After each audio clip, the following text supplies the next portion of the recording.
America's election headquarters now heading toward the first contests in the White House race, with the Iowa caucuses now 10 days away, the New Hampshire primary the following week.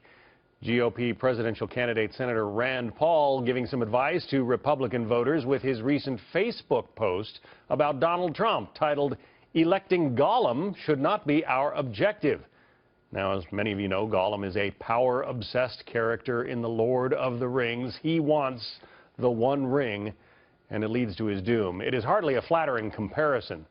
Joining us now, Senator Rand Paul, GOP presidential candidate. That post was directed at Donald Trump, I take it, Senator. Well, you know, Donald Trump goes around the country saying that he's very rich, therefore he must be smart, and that he'll fix all of our problems. He'll sometimes point at his head as if there's some great, magnificent intelligence that we're all unaware of, but he's going to fix our problems. But there is another tradition in our country and another tradition in English history, and that is that we should limit power. In fact, Lord Acton said that power corrupts, and absolute power corrupts absolutely. So many of us see the Constitution as a restraining force against the size and growth of government. We don't see government as something we want to grasp the reins of. I see government as something I want to restrain with the Constitution, and I want to send the power back to the states and the people. But I truly think Donald Trump honestly just wants power, and he thinks he's smart enough to fix things.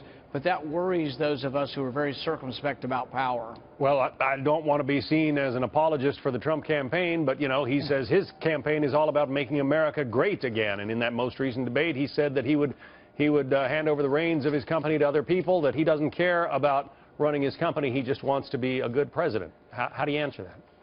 I think implicit in his message is that somehow he has the sufficient knowledge and sufficient presence of mind that he's going to be in charge and he's going to fix things. But he does want power. Make no mistake, he wants power. And there are people who worry, since there is no underlying philosophy of limited government. There is no conservative philosophy that he comes from. He comes from the progressive movement. He's been a progressive Democrat most of his life. He was pro-choice before he was pro-life. He was for a state-run health care system before he became for something different. So many of us distrust the fact that he may, what exactly is his political philosophy? Is he a conservative or a liberal? Many of us are very uncertain, but we are certain that he wants power, and if you just give him power, he'll fix things, and that's concerning to many of us. Well, you might be skeptical of his motives, but voters apparently are not. If you look at the polls, how do you explain that? Well, I think it depends. We're going to have to count votes. We haven't had any votes yet, and I'm very skeptical of the polls because I don't think the polls are very accurate anymore. Most people are on cell phones. We're polling a smaller group of landline people. It's very difficult to get sufficient polling. So I think people are going to be shocked when they find out that the polls don't really represent the electorate. Iowa's going to come on. It's very, very difficult to poll the caucus because very few people show up. We've worked very hard in Iowa. We have 1,000 precinct chairmen. We've made 500,000 phone calls in Iowa.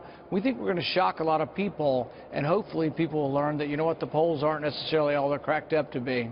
You have said that you would like a federal government so small you can barely see it. But do you think the American voters agree with you? I mean, President Obama has extended the reach of the presidential power just as President Bush did ahead of him. It seems to be going in this direction.